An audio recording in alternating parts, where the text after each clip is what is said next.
Today we're going to dive into a movie that answers all of our questions about what if Jaws happened in a lagoon, but mix it with a lot of student debt and much less logic. And I know you're scratching your head wondering what I'm talking about, and I'm talking about Killer Whale. It's predictable, it's average, and I'm sure it's the first of many fish exploitation films that we're going to get in 2026, along with every other sequel that we're going to get this year.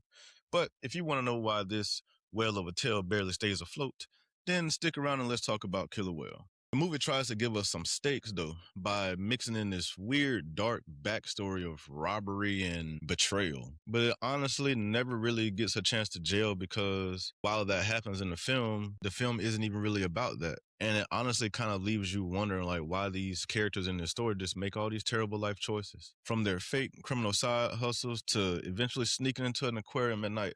Like, this is a survival movie where the characters actually seem to be actively rooting against themselves. They make sure to lay it on thick that this is going to be a terrifying place because nobody goes here anymore. And it's just like, if nobody goes there, why are you going there? But it turns out to be this beautiful location. It's not terrifying at all. Lo and behold, the whale is there. And the whale quickly dispatches of Josh and the jet ski that they used to get there, leaving the girls basically banged up, cut up, and stuck on a rock. And we spent a lot of time in our movie on this rock.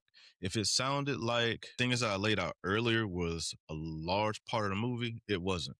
We spent a lot of time on this rock in the film. And while we're talking about this rock, let's talk about the whale. Because how did the whale get to this lagoon? I don't know. Because they never explain it. It's never visited. It's never even asked. How is the whale here? You know, they allude to the whale's aggression because he may feel trapped, and that's why he's been aggressive because whales don't eat humans and all that stuff like that.